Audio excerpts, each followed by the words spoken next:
She grabs a stranger's hand to shut down her ex, then learns he owns the café. A flash from the sidewalk turns their grip into a headline. When the city wakes to their photo, will she run or stand beside him? Before we dive in, make sure to hit subscribe, tap like and share this video. The more voices we reach, the louder these stories become. And drop your city in the comments. Let's see where love finds us.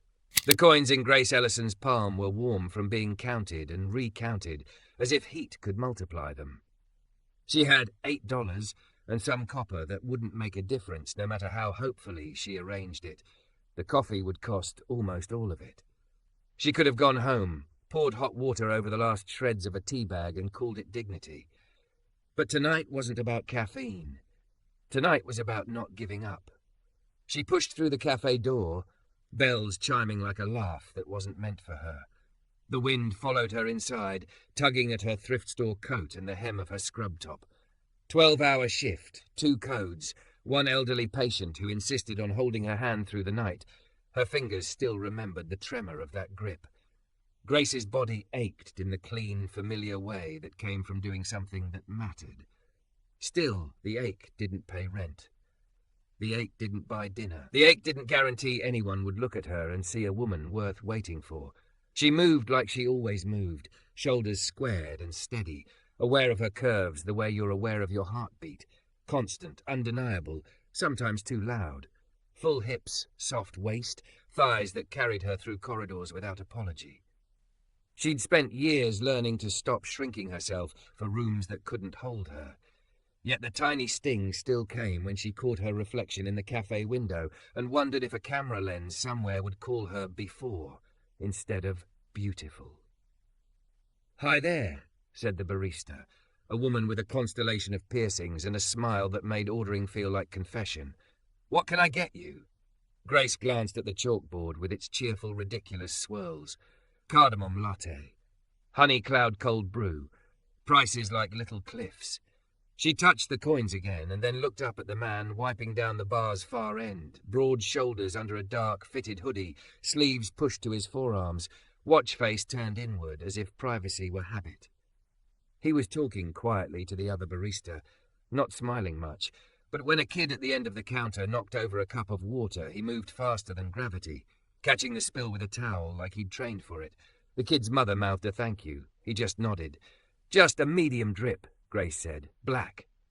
She added with a shrug that tried to be light. "Nurse's special." "On it," the piercing said. "Rough day?" Grace smiled, the kind that reminds you you're alive. She laid the coins down. It hurt more than she expected. The barista counted, then slid a couple of pennies back with a conspiratorial wink. "Happy hour for heroes." "I'm not." Grace started, but the woman was already at the brewer. Grace chose a table near the window because the streetlight painted everything in a soft, forgiving gold. She checked her phone. The dating app message sat there like a dare. "Blue umbrella, 7 p.m. at Echo Cafe?" "I'll be the one who looks like trouble." She'd typed back a joke then. Now she didn't have one. Troublemaker was 6 minutes late. The app hadn't offered a real name yet. They'd both agreed to keep it light until they met. She imagined a lanky man who talked too much about crypto. She imagined a small-town teacher with shy hands. She imagined someone who would take one look at her and say he was sorry. He'd promised himself a different kind of body for the new year. The coffee arrived with a steam like an exhale. Grace wrapped both hands around the cup. Heat threaded her fingers, coaxing them to forgive the night. She closed her eyes for a second, remembered Mrs. Hanley in room 312 whispering, "You smell like lavender, dear." It was only the cheap lotion she kept in her locker, but Grace had leaned close anyway and said, "Then I'll bring spring with me." A soft thud made her open her eyes. The man in the dark hoodie set a small plate on her table, a cinnamon roll, glossy with icing, edges crisp to sugar. She stared at it. "I didn't order." "On the house," he said. His voice was low, the kind that made words feel like private gifts. Up close, he was handsome in a way that didn't ask you to notice. Warm brown skin, trimmed beard, eyes steady as a heartbeat. You looked like you could use something sweet. "I can't." Her pride flared, hot and immediate. "It's okay." He hesitated. "Then call it a thank you. Saw your badge." He nodded toward the pocket of her scrubs. "My sister's a nurse. I know what those hands do all day." The words landed where appreciation always landed, somewhere between embarrassment and relief. Grace let herself breathe. What floor does she work?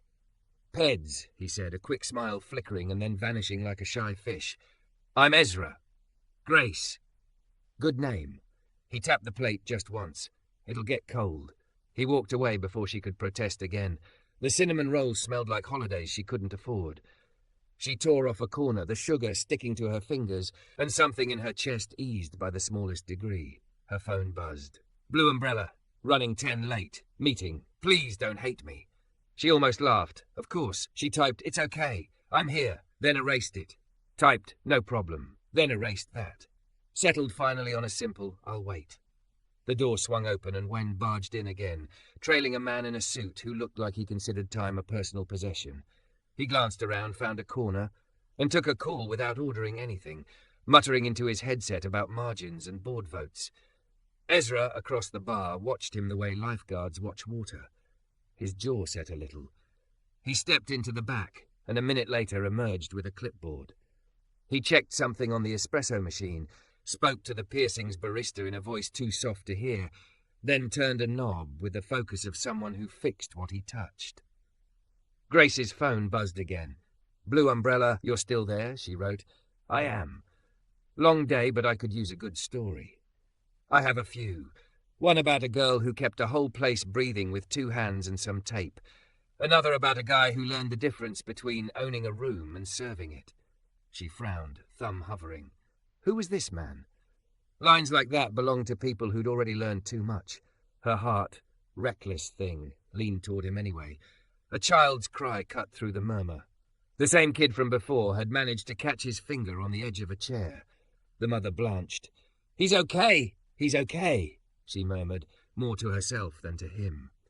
Blood wasn't much, but it was bright.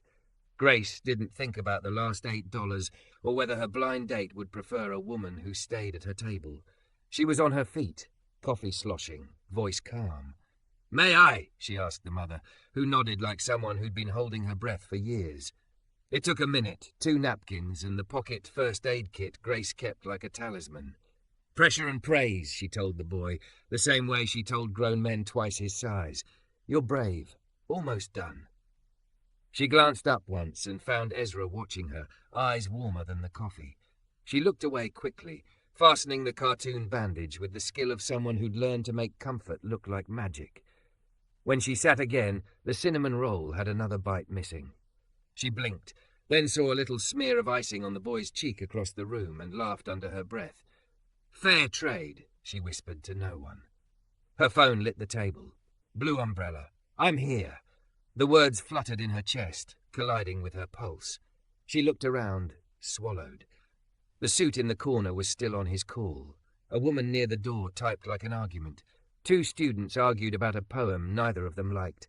Ezra leaned on the far end of the bar, head tilted, listening to his barista, one hand on the counter, fingers tapping a rhythm. "Blue umbrella. Counter. Black hoodie. Don't run." Grace's breath snagged. Across the room, Ezra's phone lit his palm. He glanced at it, then at her, and for one suspended second the world thinned down to the span of a few feet and the distance between what she had expected and what was true. He came around the bar slowly, a peace offering in the shape of a napkin. It had 2 words written on it, ink pressing a little hard, like the hand had needed to be sure, "Blue umbrella." He set it by her cup, as if he were placing something living. "I was going to make a joke," he said softly. "Something about being trouble." His smile crept out, cautious and genuine. "But you already look like you've had enough of that for one lifetime." Grace's mouth went dry. "You?" "I am." He spread his hands. "Sorry for the late. Meeting ran over. A beat. And I was trying to decide if I should tell you I know how much it matters to show up." There was a heat in her face that had nothing to do with coffee. "You sent me a cinnamon roll. I tried to, anyway." He glanced toward the boy, who was now happily demolishing what remained. Team effort. She couldn't help it. She laughed. The sound felt like a door she'd forgotten was there. "I'm Grace." "I know," he said, then flushed. "I mean, your badge. Not I didn't dig." The suit in the corner ended his call with a snort. He stood and strode to the counter like a king in a borrowed kingdom. "Where's the manager?" he demanded. I need to speak with whoever thinks it's smart to keep people waiting." Ezra didn't flinch. He turned, shoulders easing into a posture that made the bar feel like a stage he owned by right, but it wasn't arrogance. It was responsibility, worn quiet. He reached into his back pocket, pulled out a slim leather folio Grace hadn't noticed before, and flipped it open, just enough for the suit to see the embossed logo. The man's mouth opened, then closed. "Mr. Bennett, I didn't realize you were—" "It's okay," Ezra said, kind, but with a line under it. "Next time, order before you take a call. My team deserves respect. Mr. Bennett." The name thudded through Grace like a bell struck too hard. She looked from Ezra to the glossy photos on the wall she'd never really examined. Ribbon cuttings, a smiling black man shaking hands with a mayor. The caption, "Bennett Coffee, local. Responsible, real." Her heart climbed into her throat, not sure whether to be afraid or to be impressed enough to forget how to speak. Ezra Bennett turned back to her, the napkin still between them like a secret. His voice gentled again, as if he could feel the ground shifting beneath her. "Can I sit?" he asked. "And tell you the truth about who I am before you decide if you want to finish that coffee with me. Don't forget to subscribe for more intense cinematic love stories. Your click helps us make the next chapter." Ezra didn't sit right away. He waited until Grace nodded, a small grateful tilt, and then slid into the chair across from her like he was careful about taking up space he hadn't earned. Up close he smelled like cedar and espresso steam. He folded his arms on the table, not defensive, just present. "I own this place," he said, "and about 60 more like it. Bennett Coffee." A wry half-smile. "So, yes, I'm that guy on that wall who looks more comfortable in a hoodie than a suit. I start a few mornings a week behind the bar because otherwise I forget who we're for." Grace took a breath that didn't quite steady her. Her hands were wrapped around the cup again. She was aware of them in a new way, how they'd been seen, how he'd named their work. "And Blue Umbrella?" He leaned in, conspiratorial. "My niece calls me that because I carry the biggest umbrella at family cookouts, the kind you could hide under if it starts pouring and you still want to keep eating." The joke landed soft. She smiled. "So you catfished me with charm." "I tried honesty disguised as charm," he said, the grin tugging higher. Then it gentled. "I like the way you talk about your patients. You didn't say you saved anyone. You said you stayed." She looked at the napkin between them, Blue Umbrella in thick ink, then back at him. "I don't know what to do with people who show up," she said. It came out smaller than she meant, a confession she hadn't planned. "Same," he said. "I grew up with a dad who promised the world and a mom who kept the lights on one bill extension at a time. Showing up feels like magic because it's rare." The door chimed again. A knot formed low in Grace's stomach before she could name why. Some presences announced themselves before eyes or ears caught up, scent of cologne too sharp, laugh pitched to be heard, the shape of a memory arriving with its own weather. Gracie? She didn't turn. She didn't need to. The old nickname landed like a bruise pressed, and suddenly the $8 in her pocket weren't the smallest thing in the room. Ezra's gaze sharpened. "Do you want me to?" "Just." Her pulse kicked. The man in the tailored coat stood 2 tables away, tan impeccable, hairline newly strategic. Cameron, of course. He worked 2 blocks up in hospital administration, which was really another word for a door that asked, "What have you done for me lately?" He had been hers once, in the way a storm is yours when it swallows your house. "Gracie, Gracie," he said again, already annoyed she hadn't smiled. "I thought that was you. I called. You blocked me again?" Ezra's hand was on the table. It didn't reach. It waited. Grace felt the choice rise like a wave. She remembered Cameron's tight smile at parties, his corrections disguised as care, the way he'd measured her body like a negotiable thing and her schedule like a service. She remembered the last fight, about a double shift, about a patient's hand she wouldn't let go of because dying people shouldn't do it alone, and how he'd told her she was addicted to being needed by everyone but him. The wave crested. Grace slid her palm across the table and curled her fingers into Ezra's. She didn't look away from Cameron when she did it. "Hey," she said to Ezra, steadying her voice. "Sorry I kept you waiting." Ezra's fingers closed around hers without surprise, like he'd been braced for this exact moment and only needed permission. He didn't stand to loom. He didn't tug to claim. He simply anchored, warm and sure, letting his thumb rest in the valley between her knuckles, present enough to be felt, light enough to leave if she lifted. His eyes flicked to her face with a question. She answered it with the smallest pressure back. Stay. Cameron's gaze dropped to their hands, then rose with a practiced, pitying smile. So this is the new hobby, he said. Baristas. Ezra's mouth quirked. Worst insult I've heard in months, he said mildly. And I've been insulted by people who invoice me 6 figures for foam hearts. Cameron's attention shifted, recalibrating. Do you work here? He glanced at the hoodie, dismissed it. Can we have a minute, Gracie? It's Grace, she said, surprising herself with how even it sounded. And no. Come on. He laughed without humour. We were good, you and me. You're impulsive sometimes. You need someone to measure me? She cut in. Cameron's jaw tightened. To protect you from yourself. Ezra's grip didn't change. His other hand slid, slow and unhurried, to draw their napkin closer like they were a couple deciding between desserts. When he spoke, it was to her, not Cameron. Do you want me to get the manager? A spark behind the softness. It made sense he could be gentle and dangerous in the same breath.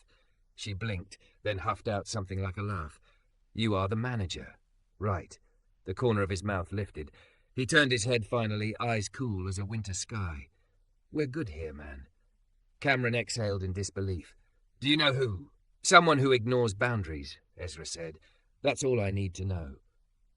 The piercings barista, bless her constellations, appeared at Cameron's shoulder with a professional smile razor-sharp at the edges. Sir, if you're not ordering, I'll have to ask you to move away from occupied tables. Cameron looked between them, cataloguing grievances. This is what you want now, Gracie? A boy with a watch turned backward like a teenager? Grace felt the old shame flare, the one that lied that you could be reduced by someone else's words. Ezra's thumb pressed once into her hand, a tiny, private pulse that said, I see what he's doing and I'm not moving. It's absolutely what I want, she said. She didn't mean Ezra specifically. She meant the boundaries. She meant a future not negotiated in someone else's voice. But when she looked at Ezra, the words didn't feel wrong. Cameron opened his mouth and shut it again, undone by the absence of the reaction he understood. He settled for venom. You'll call me, he said, when you remember what kind of man you require. I already have, she said. Someone kind.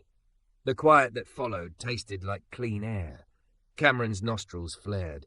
He muttered something about standards that sounded like a prayer to the wrong god and stalked out, the door chiming behind him like a punchline that didn't need them. Ezra didn't let go right away. He waited until her shoulders softened, then loosened, giving her the chance to choose. She kept his hand another beat longer, not because she needed it, but because she liked the way it felt to not let go the second danger passed. When she did release him, he stayed as close as before, neither retreating nor crowding. You okay? He asked. Grace swallowed. Ask me in a minute. He nodded. We can sit in silence, he offered. I'm excellent at companionable quiet. I have nieces. She laughed then, a real sound. I can tell. They sipped coffee. The cinnamon roll plate held only sugar dust and one last caramelized edge. Ezra slid it toward her. The best part, he said. She broke it in half and gave him the bigger piece. Equal pay, she said. He took it solemnly. A radical business model. Her phone buzzed. A co-worker wrote, You good? Saw Cameron outside pacing like a rejected audition for Scrooge. Grace texted back, Better than good. Thank you. Ezra watched her face with the same attention he'd given the espresso machine earlier. He'd do that a lot? Used to. She glanced at the door. Not anymore. He nodded, accepting the boundary she drew. I'm sorry, he said simply, and thank you for trusting me with your hand. She looked at their fingers as if the prints still glowed. You held it like you knew it wasn't a prop. I know props, he said. Props don't tremble and then get steady. He said it like a blessing. She looked down quickly so he wouldn't see what it did to her. The suit from earlier, now meek, now ordering a decaf like contrition, hovered and then retreated. The café exhaled back into its warm, ordinary hum. Grace felt ordinary return like a choice she wanted. She glanced at Ezra. You didn't have to play along. He tilted his head. You picked me, he said. I wasn't going to make you regret it. Something unclenched that had been a fist for years. I don't have a lot, she admitted, cheeks heating. In case that matters to you. It does. he said. Her chest tightened until he kept going. It matters that you give anyway. That you keep a cartoon bandage in your pocket because you know magic is in small things. Money's a tool. I've had none, and I've had a lot. Neither made me better. The people who held my hand when I was trying not to drown did. She blinked, surprised by the prickle behind her eyes. You sound like someone who's been tired. I am, he said, but I'm also hopeful. He shrugged, a little sheepish. Which is worse, because hopeful people look ridiculous until they're right. I like ridiculous, she said. Good, he murmured. We're hiring for it. A flash outside the window made them both glance up. Not lightning. A phone held deliberately, lens pointed in. The person, teenager, maybe, ducked and vanished. Ezra's expression barely flickered, but Grace saw the calculation cross it, the one that asked what story a stranger could tell about two hands meeting and a CEO who preferred hoodies. Does that happen a lot? She asked. Often enough I keep an umbrella, he said. Then gentler. If something shows up online, I'll handle it. I don't want your life complicated by mine. Grace felt the old urge to retreat, to save a man from the trouble of her. She sat with it and let it pass like weather. Maybe it's just a pretty picture, she said. Two people who looked like relief to each other for a second. His eyes warmed. Then I hope they got my good side. You have a few, he laughed, low and delighted. Okay, then. Tell me one, and I'll tell you yours. They traded small confessions in the golden light. The first drink they ever learned to love. Hers, diner coffee with too much cream. His, the last coffee his dad taught him to pour without spilling. The worst day they'd ever been brave. Hers, telling a mother her son had died and not lying. His, closing a store that couldn't make rent and still remembering every employee's kid's name when he handed out final checks.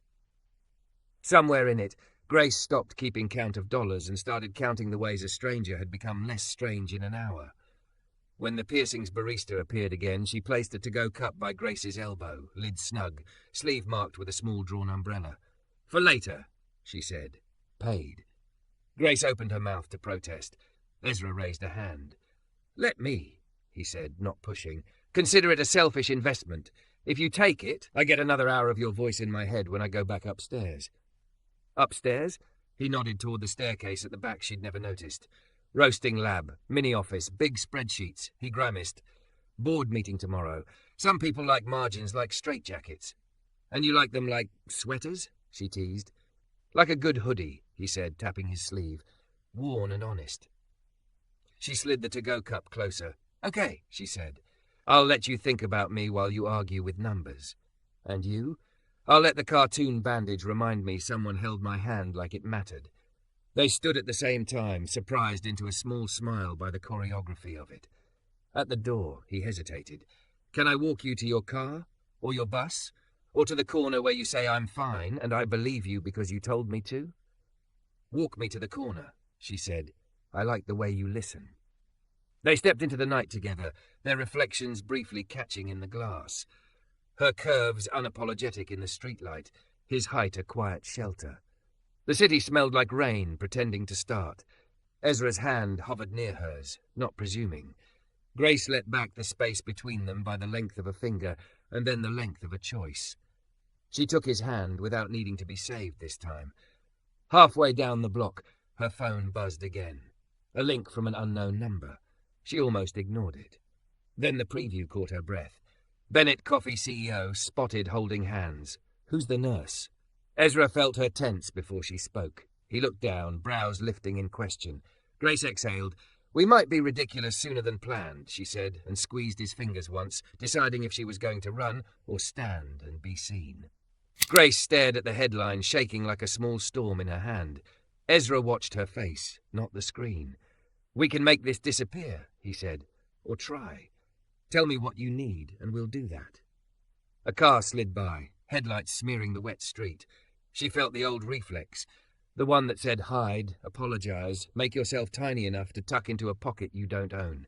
She looked at their hands, at the way his had settled around hers without claiming it, and decided she was done tucking. I don't want to be your secret, she said. The words surprised her with how sure they sounded, but I don't want to be your story either. You won't be, he said, immediate. You'll be a person I met and hope to keep seeing. The rest is noise. He lifted their joined hands like a question. She nodded.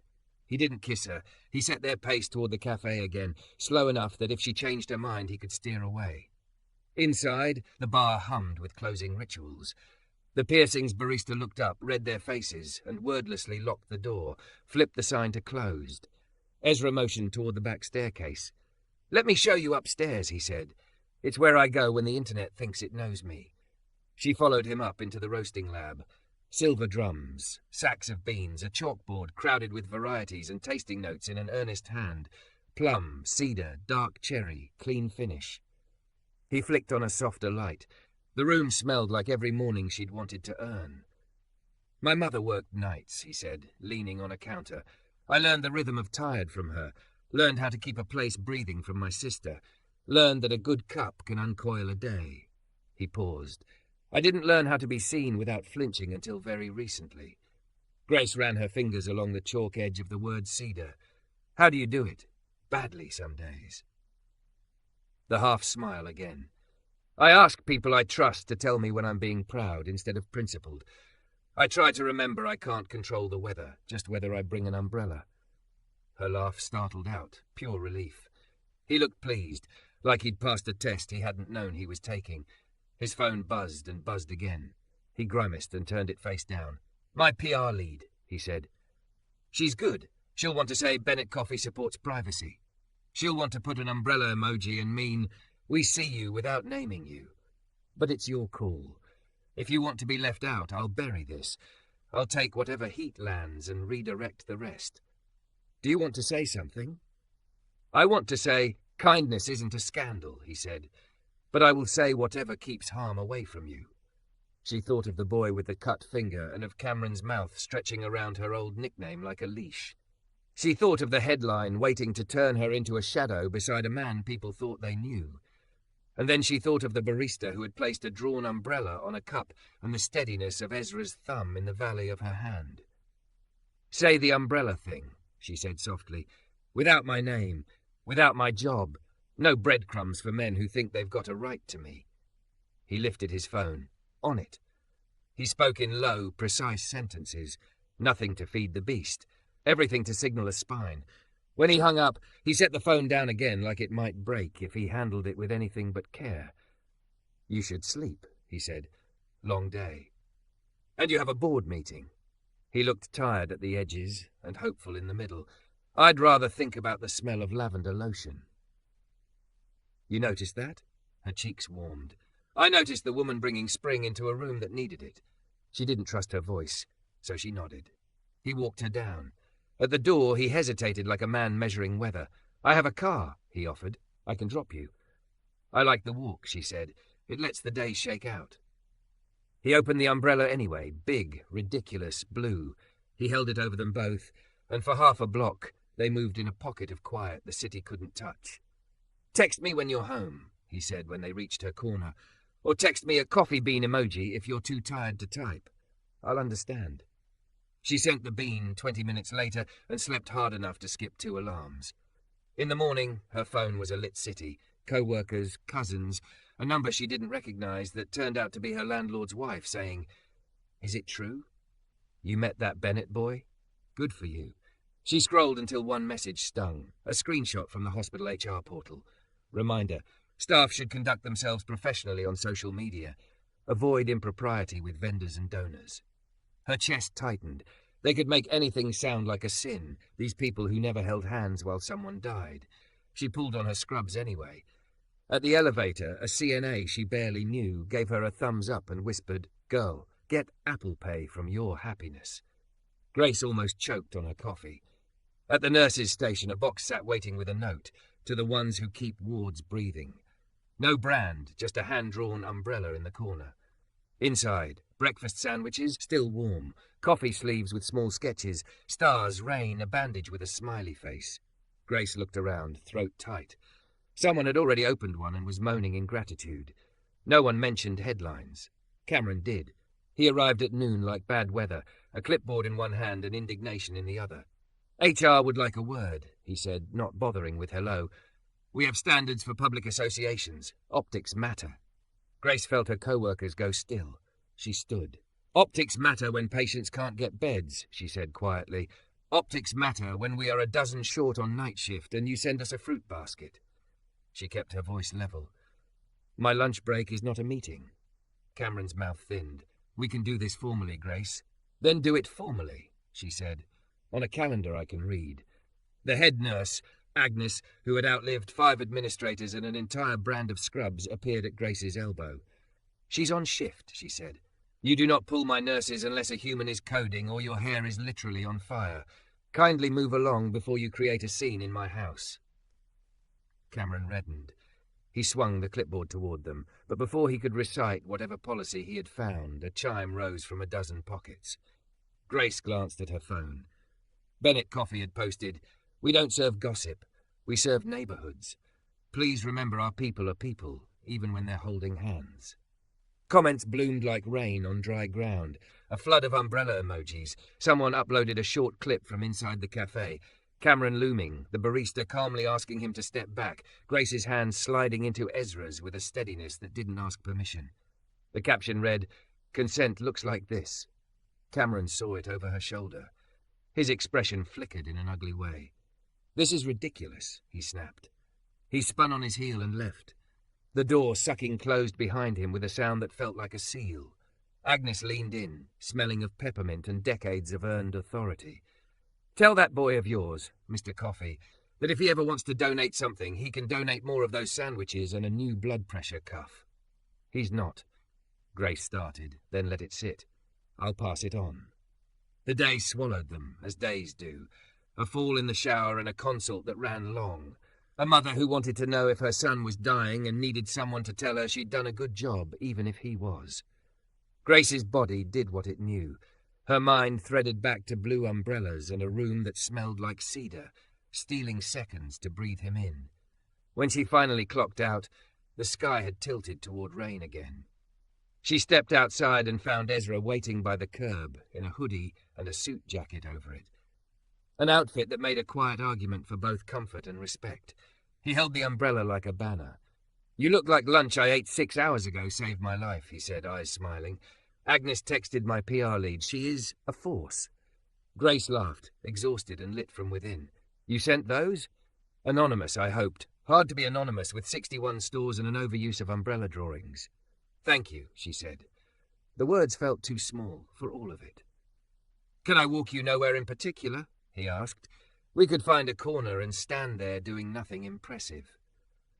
They did exactly that. 2 blocks of wet city wrapped under a blue half-moon. At a mural that had once been bright and now was beautifully chipped, he turned to face her. I don't know the rules, he said. I don't know how to date without a committee. I don't know how to make guarantees that life won't seize one of us by the throat when it wants. But I know what your hand felt like when it trembled and then didn't. I know I want to be the kind of man who is good for your nervous system. I want the kind of man who doesn't flinch when I'm big, she said, startling herself with the exactness of it. Big at work, big in body, big in laugh, big in need. He didn't look at her the way Cameron had looked, measuring. He looked like a person memorizing a map. I like big, he said simply. I have space. It wasn't eloquence. It was better. She stepped closer. Rain ticked the umbrella skin. City hum threaded the silence. She lifted her chin and he leaned in, slow enough to be refused, sure enough to be believed. The kiss tasted like cinnamon and patience and the clean after of a storm. When they broke apart, he rested his forehead against hers. May I take you on a date that isn't inside my store? Yes, she said, somewhere that serves something other than coffee. Blasphemy, he whispered, but I'm willing to be converted. They started walking again, both of them lighter in the places that had been heavy. Her phone vibrated. A text from Cameron flashed and vanished as she swiped it away unread. Another arrived. Agnes again. Bring him to the ward with a new cuff and we'll let him watch us run the place like a symphony. Grace grinned. You're about to meet a terrifying woman. I've been practicing, he said. I own a few mirrors. I meant me, she said, and squeezed his hand. I'm terrifying when I'm happy. Good, he said, and lifted the umbrella higher so she didn't have to duck. Let's terrify the right people.